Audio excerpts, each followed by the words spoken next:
이번 주 목요일 날 이제 교사 훈련을 이제 진행을 했었죠. 전에 이제 온라인으로 줌으로 이렇게 참석을 했었는데 거기에서 이제 이번에 어떤 것들을 좀 조사했냐면 한국 교회, 특별히 코로나가 지나고 있는 시점 가운데서 한국 교회 성도들이 교회 목회자에게 또 신앙생활을 하면서 요구하는 것들이 무엇인가라는 그 설문을 한국 교회 수많은 성도들에게 그렇게 설문조사를 했어요. 그런데 저도 조금은 놀라기도 했는데 청소년부도 마찬가지고 청년부도 마찬가지고 장년부들도 마찬가지고 그들이 신앙생활을 하면서 좀 얻기 원했던 것 여러분들 무엇이라고 생각하십니까? 저는 의외로 이 대답들을 보면서 참으로 좀 놀랐습니다. 무엇이었냐면 바로 하나님의 말씀, 성경에 대해서 참 많은 성도들이 알기를 원한다. 그 이야기를 듣고 이 시대 속에서 분명히 말씀이 어렵기도 하고 그 말씀이 부담이 되기도 하지만 복음주의적 시각을 가지고 있는 하나님의 자녀들이 성경, 하나님의 말씀, 그리고 기도에 대해서 중요하게 생각하고 있구나 라는 것들을 다시 한번 깨닫게 되었습니다. 여러분들과 성경을 읽으면서 그래서 우리들에게 꼭 해야 되는 질문들이 있어요.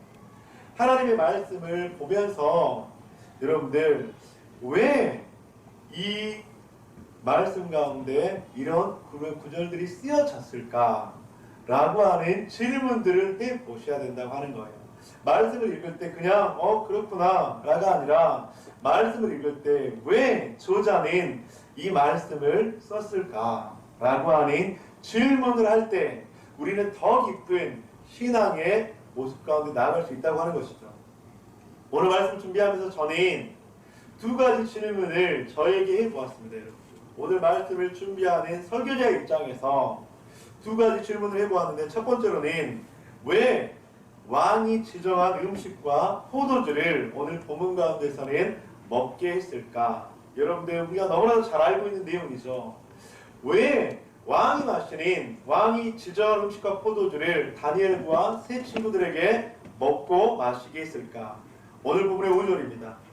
또 왕이 지정하여 그들에게 왕의 음식과 그가 마시는 포도주에서 날마다 쓸 것을 주어 3년을 기르게 하였으니 그 후에 그들은 왕 앞에 서게 될 것이더라. 두 번째는 이런 질문을 하게 되었습니다. 왜 다니엘, 하나냐, 미사엘, 아사랴를 벨드사살, 사드락, 메삭, 아본느고라는 이름으로 바꾸었을까? 왜 다니엘, 하나냐, 미사엘, 아사랴, 즉 그 이름이 있었는데 벨드사살, 사드락, 메삭, 아본느고라는 이름으로 바꾸었을까? 오늘 본문의 7절입니다.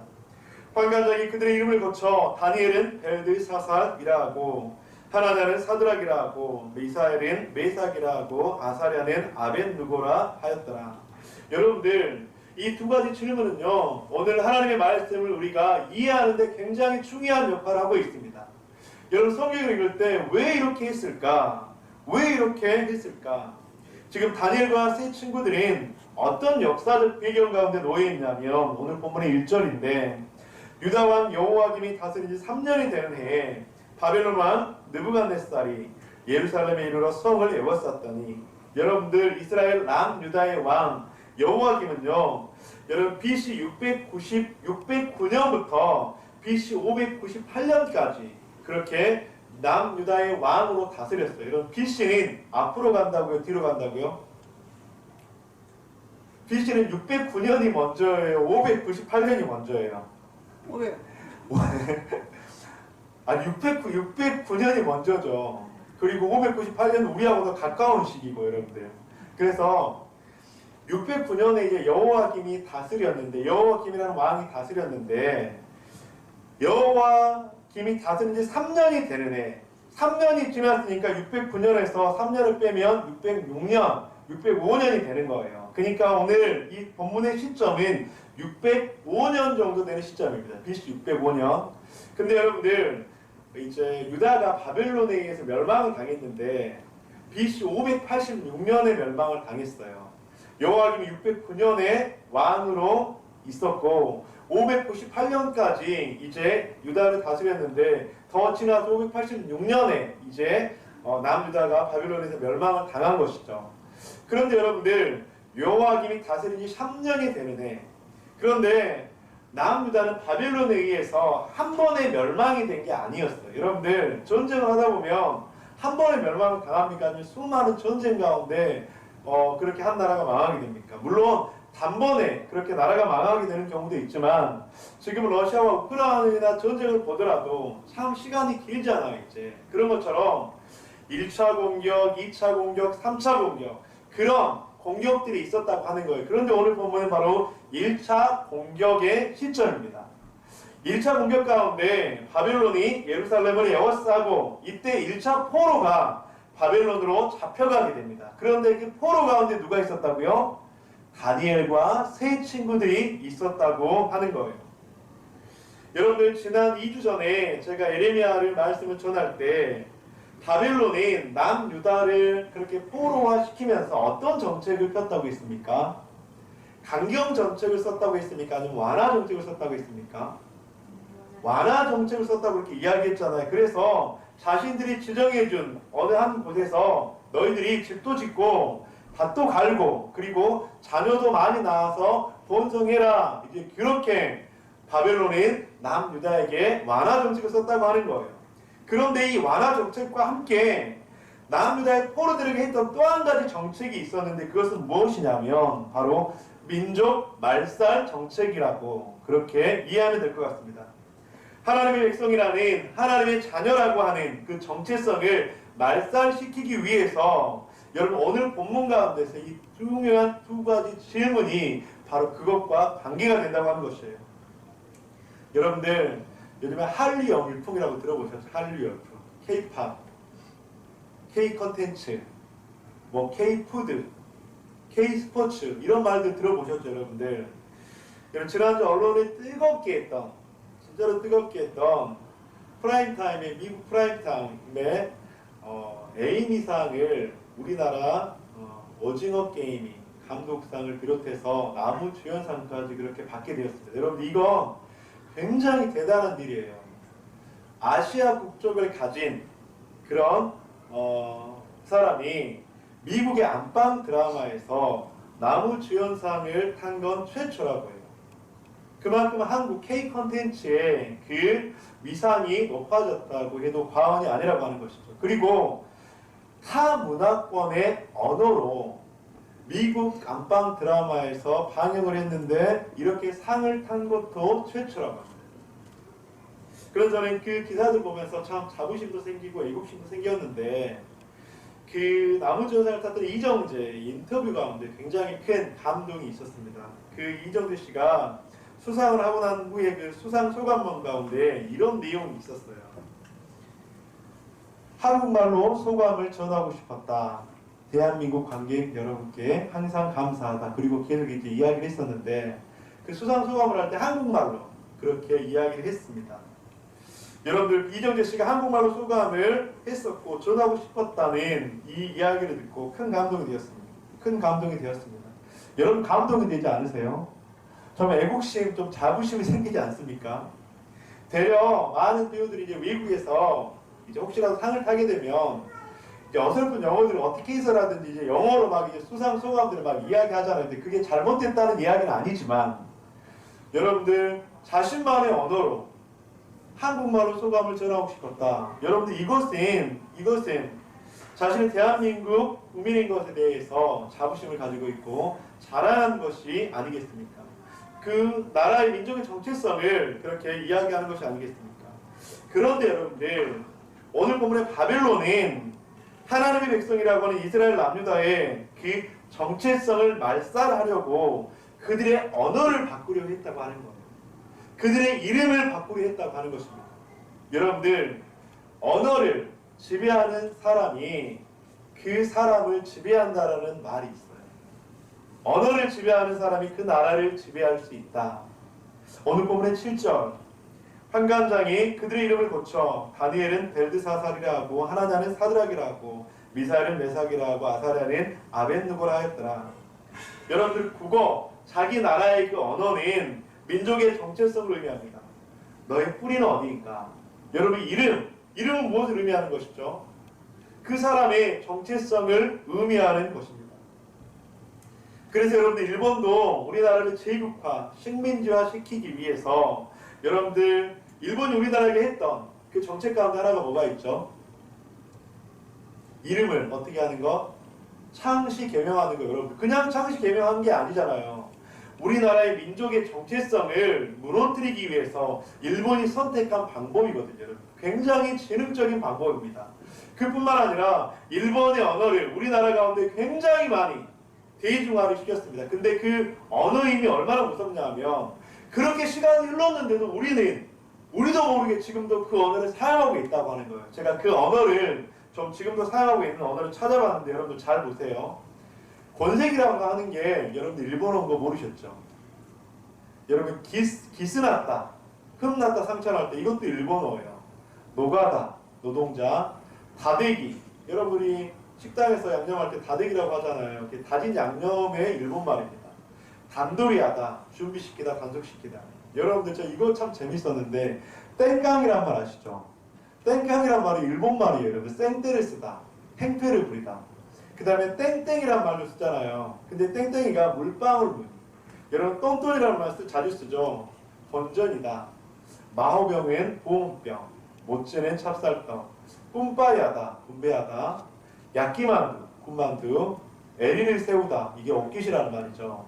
우리가 굉장히 자주 쓰는 말. 기름이 앵꼬 났다, 기름이 떨어졌다. 유진이 이쑤시개이고 유도리 있게 좀 해야지. 이 말은 융통성이라는 말입니다. 찌라시는 방구 쪽지. 저는 이것도 처음 알았는데 짬뽕도 일본어예요. 여러분들 뒤섞다. 여러분 이빠이라는 말이 있죠. 저 그대로 이빠이가 가득이라는 말이에요. 그 다음에 와사비, 고추, 냉이, 양념.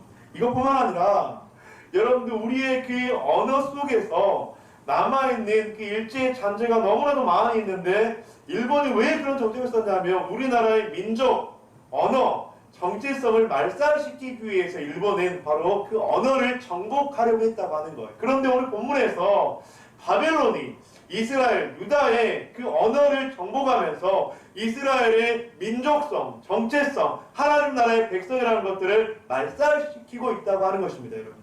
그래서 여러분들 오늘 본문에 보면 다니엘을 벨드사살이라고 했잖아요. 벨드사살은 바벨론의 신 베리어, 그의 삶을 보존하소서라는 뜻이에요. 하나냐는 사드라고 바꿨는데 달의 신의 명령이다. 미사엘은 메삭이라는 이름으로 바꿨는데 누가 달의 신과 같은가? 아사랴는 아벤누고라는 이름을 썼는데 바벨론의 신 벨의 아들 르보의 종이요. 여러분들 한번 생각을 해보세요. 누가 다니엘 이름을 부를 때 다니엘이 아니라 벨드사살, 그게 어떤 의미라고요?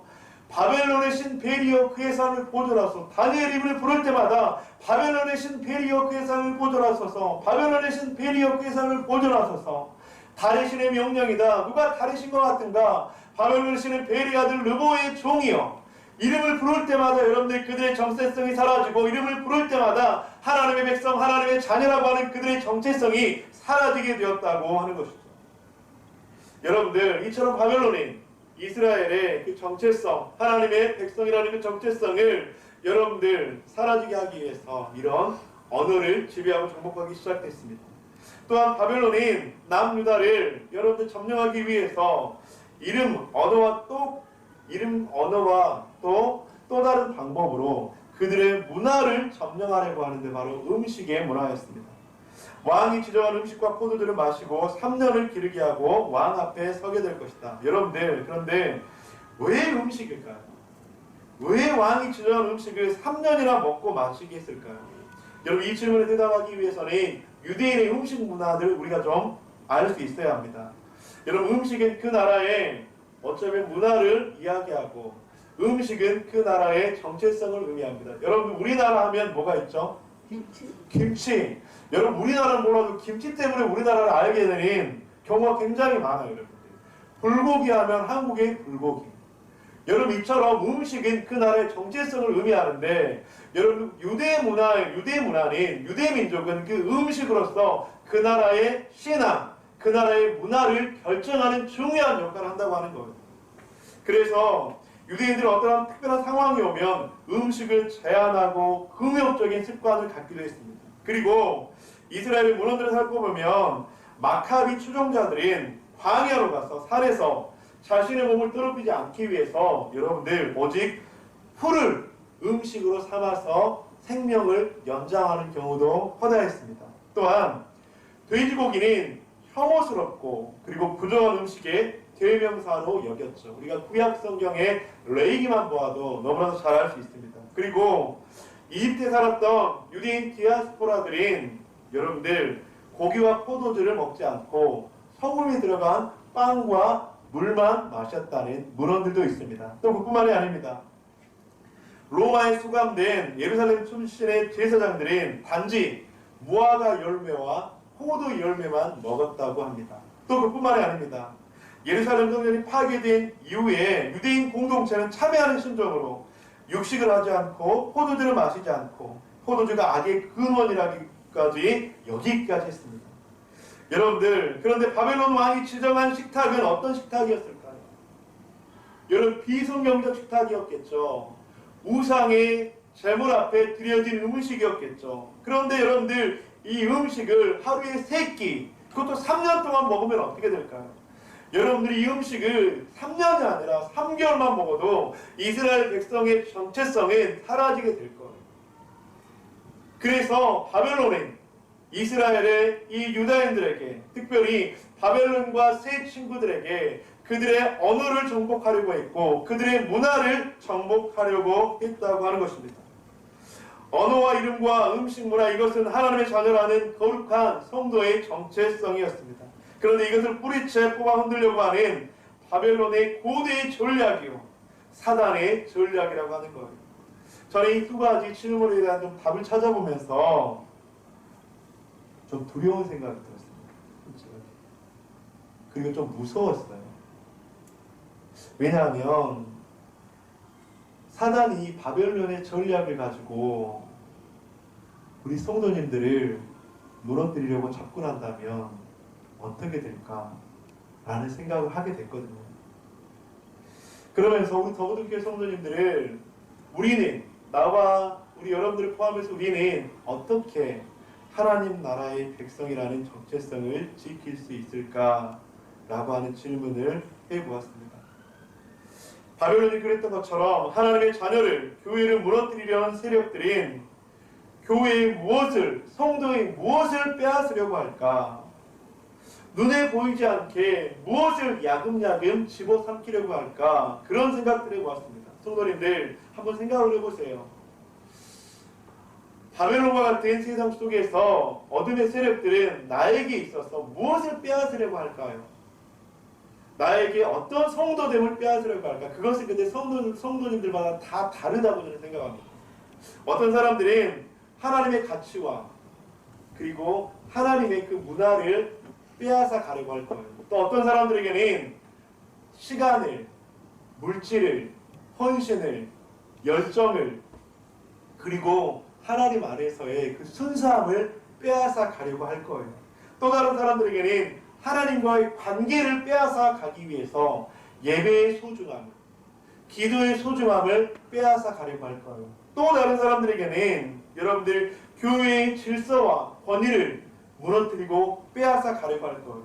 여러분, 이것은 교회뿐만 아니에요. 우리들의 가정도 마찬가지예요. 여러분들이 어둠의 세력들은 바벨론과 같은 이 세상의 전략을 가지고 여러분, 부부가 서로 사랑하고 존중해야 되는데 부부의 사랑과 헌신이 아닌 불신뢰와 그리고 또 서로를 사랑하지 못하게 하는 그 마음으로 일관되게 할 수도 있습니다. 또한 부모와 자녀의 관계도 마찬가지입니다. 이런 부모와 자녀는 서로를 존중하고 순종하며 사랑해야 되는데 존중과 사랑과 신뢰가 아니라 불신뢰와 불순종과 불존중으로 부모와 자녀의 사이를 빼앗을 수도 있다고 하는 것이죠. 여러분, 이것뿐만이 아닙니다. 여러분, 우리의 일터 가운데도 사단은 일터에서의 성도의 성도됨을 빼앗으려고 하지 않을까요?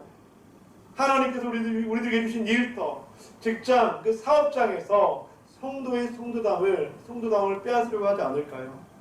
여러분, 이렇게 생각을 하니까 너무나도 무서운 거예요. 와, 이 전략들이 대단하구나.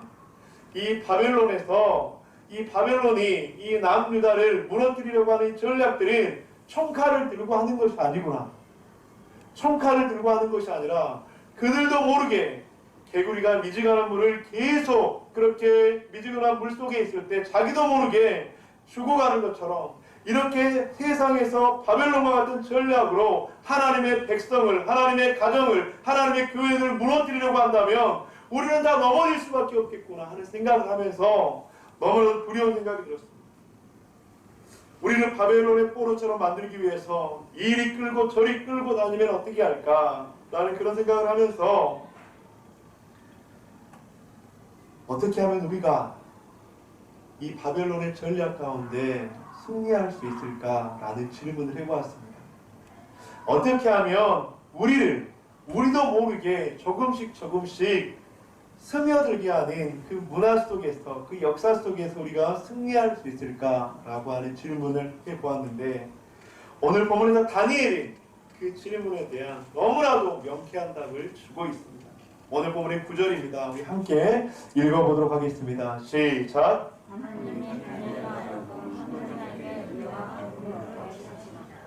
근데 저는 처음에는 조금 공격적으로 생각을 했거든요. 그래서 어떻게 하면 우리 성도님들이 세상 가운데 가서 승리할 수 있을까? 어떻게 하면 이 공격을 맞받아쳐서 승리할 수 있을까? 그렇게 생각을 했는데 오늘 성경에서는 너무나도 의외의 답을 주고 있습니다. 어떻게 하면 그 바벨론의 전략 가운데 승리할 수 있을까? 다니엘에게 무엇이라고 이야기하고 있죠? 하나님이 다니엘로 하여금 환관장에게 은혜와 긍휼을 얻게 하신지라. 사랑하는 성도님들, 바로 우리들에게 필요한 것이 있다면 하나님의 자녀로서 정체성을 가지고 살아갈 수 있게 하는 힘의 원천이 있다면 그것은 바로 은혜와 긍휼인 줄 믿습니다. 우리가 무엇을 열심히 하는 것이 아니라, 우리가 무엇을 열정적으로 하는 것이 아니라, 여러분 그것도 성도됨 가운데 필요하겠지만 그것보다 더 중요한 것은 하나님의 은혜와 하나님의 긍휼을 얻고 있는가. 사랑하는 성도님들, 나는 하나님의 은혜를 누리고 있습니까? 나는 하나님의 긍휼함을 받고 있습니까? 나의 가정인 하나님의 은혜와 긍휼함을 받고 있습니까? 나의 일터인 하나님의 은혜와 긍휼함을 받고 있습니까? 나의 자녀인 나의 부모님인 하나님의 은혜와 긍휼함을 받고 있습니까? 오늘 본문의 9절, 하나님이 다니엘로 하여금 환관장에게 은혜와 긍휼을 얻게 하신지라. 성도님들, 우리 오늘 이 질문을 우리 가운데 다시 한번 깊이 해보시기를 간절히 소망합니다. 나는 하나님의 은혜를 누리고 있는가? 나는 하나님의 긍휼함을 받고 있는가? 그러면서 어떻게 하면 우리는 하나님의 은혜를, 하나님의 긍휼함을 받을 수 있을까? 그런데 여러분들, 여기서 은혜는 무엇이죠? 십자가의 은혜가 아닙니까? 복음의 은혜가 아닙니까? 죄와 사망 가운데 죽을 수밖에 없었던 우리들을 위해서 하나님께서 자신의 아들 독생자 예수 그리스도를 보내주셨는데, 그 예수 그리스도를 믿기만 하면 우리가 죄와 사망이 아닌 영생의 선물을 받아서 천국 백성이 될 수 있다고 하는 것, 이것이 바로 은혜가 아닙니까? 나의 노력과 의지가 아니라 전적으로 주신 하나님의 그 은혜, 여러분들 이 은혜를 우리는 삶 속에서 누리고 있습니다. 긍휼함은 무엇입니까? 하나님께서 나를 불쌍히 여겨주시는 것이죠. 내 힘으로, 내 의지로, 내 노력으로 무엇인가를 할 수 있는 것이 아니라, 주님, 나는 아무것도 할 수 없습니다. 주님, 나를 불쌍히 여겨주시옵소서. 주님, 나를 불쌍히 여겨주십시오 하는 그 긍휼함. 그런데 오늘 본문에서 다니엘은 쉽지 않은 상황 속에서 은혜와 긍휼을 얻었다고 하는 것이죠. 사랑하는 성도님들, 그렇다면 우리들에게는 어떻게 하면 이 하나님께서 주시는 은혜와 긍휼을 얻을 수 있을까라는 이 질문을 해보아야 합니다. 오늘 본문을 통해서 두 가지를 함께 나누기를 원합니다. 첫째로는 하나님의 뜻을 알고 정했습니다. 오늘 본문의 8절, 다니엘은 뜻을 정하여. 여러분, 뜻을 정한다는 것은 그냥 표면적으로 보면 다니엘이 의지적으로 노력했다, 결단했다라고 하는 그런 표현으로 들릴 수 있는데, 그 표현도 맞아요. 그런데 여러분들, 그 표현보다 더 깊은 의미가 있는데, 히브리어 원어를 살펴보면 뜻을 정한다고 하는 말은요, 그의 마음 위에 세웠다, 다니엘이 그의 마음 위에 세웠다고 하는 거예요. 그런데 여러분들, 여기서 그는 누굴까요? 하나님이죠. 다니엘은 하나님의 마음 위에 자신을 세웠다고 하는 거예요. 사랑하는 더버듬의 가족 여러분, 다니엘은 자신의 뜻이 아닌 누구의 마음이 세웠다고 이야기합니까? 다니엘은 그냥 자기가 의지적으로 결단하고 노력한 것이 아니라 자신이 하나님의 그 마음 위에 자신의 마음을 올려놓고 하나님의 뜻이라면, 하나님의 마음이라면 내가 그렇게 순종하겠습니다 라고 결단했다고 하는 것입니다. 여러분들, 우리가 하나님의 뜻, 마음을 알고 그 위에 세우기 위해서는 하나님의 마음이 누구인지, 하나님의 마음이 어떤지 그 주체를 알아야 된다고 하는 것입니다. 은혜와 긍휼을 주는 주체가 다니엘은 이방 왕이 아니라, 사람이 아니라 하나님인 것을 알았다고 하는 것입니다. 바벨론 왕이 주는 음식을 먹는 것이 아니라 하나님의 뜻, 하나님의 마음을 알고 바벨론 왕의 마음 위에 세운 것이 아니라 하나님의 마음 위에 세우기로 결정했다고 하는 거예요. 여러분, 음식이라고 하는 것은 그 사람에게 에너지를 공급해 주죠. 그리고 신진대사를 원활하게 하죠. 그리고 그 음식을 통해서 그 사람이 하루를 살아갈 수 있는 힘의 공급처, 그리고 원천이 아니겠습니까? 그런데 여러분들, 다니엘이 자신의 에너지원을 바벨론 왕이 주는 음식에서 찾았던 것이 아니라 바로 하나님의 마음 위에 세웠다고 하는 것이죠. 하나님께서 만왕의 왕이시오, 이 세상을 다스리시고 통치하시는 하나님이십니다. 다니엘이 그렇게 결정했다고 하는 것이죠. 또한 다니엘이 자신이 원하지도 않는 이름을 갖게 되었지만, 우상의 음식을 먹을 상황이었지만 다니엘과 세 친구들은 뜻을 정했습니다. 하나님의 마음과 뜻을 알았다고 하는 것이고, 하나님의 마음 위에 자신들의 마음을 세웠다고 하는 것이죠. 사랑하는 더버듬의 가족 여러분, 우리는 하나님의 마음을 알기를 간절히 원합니다. 하나님의 마음을 알았을 때, 하나님의 그 마음 위에 우리를 세웠을 때 하나님의 은혜와 긍휼이 우리들에게 임하게 될 줄 믿습니다. 아멘. 여러분들, 다른 곳에서 찾지 맙시다. 다른 곳에서 헤매지 마세요. 저는 무기실 권사님이 오늘 제 앞에서 너무나도 밝은 모습으로 막 어깨를 막 돌려요. 제가 그 모습 보고 얼마나 감사한지. 근데 무기실 권사님이, 실은 제가 왜 이야기를 하냐면, 권사님이 하나님의 마음 위에 권사님의 마음을 세운 걸 제가 느꼈기 때문이에요. 어떤 걸 말씀드리냐면, 지난주인가 이제 교회 우리 모 집사님하고 이렇게 이야기하다가 우리 문 권사님 이야기를 해주더라고요. 그러면서 이제 육체 그 연약함이 낫는 것이 하나님께서 응답하셨다, 하나님께서 역사하셨다, 그렇게 막 이야기를 한 집사님이 듣고 그 이야기를 저한테 해주는 거예요. 사랑하는 성도님들, 모든 답은 주님께 있음을 믿습니다. 의사를 잘 만나서요, 좋은 병원을 가서요, 아니면 의술이 좋아서요, 여러분들 아무리 좋은 의술, 아무리 좋은 의사, 아무리 좋은 병원 가더라도 회복되지 않는 사람들이 얼마나 많이 있습니까? 그런데 그것은 바로 하나님의 마음 위에 우리의 마음을 세울 때, 하나님의 그 응답의 역사를 믿고 신뢰할 때 그 속에 하나님의 놀라운 역사가 있게 되는 줄 믿습니다. 여러분, 뜻을 정한다는 것은 바로 그거예요.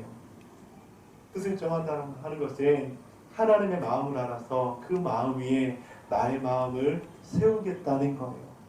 사랑하는 성도님들, 다른 곳에서 하나님의 마음을 찾는 것이 아니라, 다른 곳에서 하나님의 마음을 찾아 헤매는 것이 아니라, 오늘 부분에서 말씀하시는 그곳 가운데 하나님의 마음을 찾기를 주님의 이름으로 간절히 축원드립니다.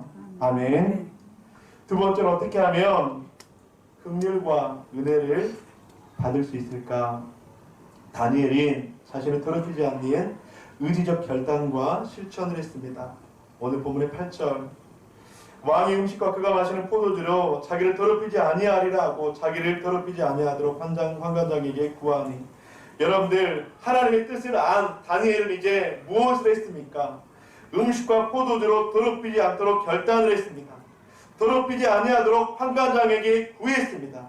다니엘은 두 가지를 결단을 했지요. 우상의 음식을, 제사상에 드려지는 음식을 먹지 않기로 결단을 했고, 그 결단하는 것을 그치지는 것이 아니라 환관장에게 직접 찾아갔습니다. 환관장이여, 내가 믿는 하나님, 내가 믿는 하나님께서 나에게 은혜를 주실 것입니다. 내가 믿는 하나님께서 역사하실 것입니다. 내가 믿는 하나님께서 응답하실 것입니다. 우리가 의지적 결단을 하고 난 후에 필요한 것은 의지적 실천입니다. 내가 먹지 않아야지, 몸을 더럽히지 않아야지, 여기서 끝나는 것이 아니라 더럽히지 아니하도록 환관장에게 찾아가서 하나님의 일하실 것, 기대하실 것을 고백할 수 있는 것. 사랑하는 성도님들, 오늘 말씀 보면 우리들에게 도전을 주는 것은 무엇입니까? 우리들은 혹시 본문 가운데서 찾아갈 환관장이 누구라고 생각하십니까? 그 환관장은 우리의 가족이 될 수도 있습니다. 그 환관장은 직장에 있을 수도 있습니다. 그 환관장은 우리의 이웃일 수도 있습니다. 그 환관장은 우리 공동체에 있을 수도 있습니다. 만약 하나님의 뜻을 알았다면, 하나님의 마음을 알았다면 환관장에게 찾아가십시오. 은혜를 구하십시오. 하나님이 일하실 것을 고백하십시오. 여러분, 그때 어떤 일이 일어납니까? 오늘 본문의 1장 12절부터 16절까지 제가 한번 읽어드리겠습니다. 청하오니 당신의 종들을 열흘 동안 시험하여 세식을 주어 먹게 하고 물을 주어 마시게 한 후에 당신 앞에서 우리 얼굴과 왕의 음식을 먹는 소년들의 얼굴을 비교하여 보아서 당신이 보는 대로 종들에게 행하게 하소서.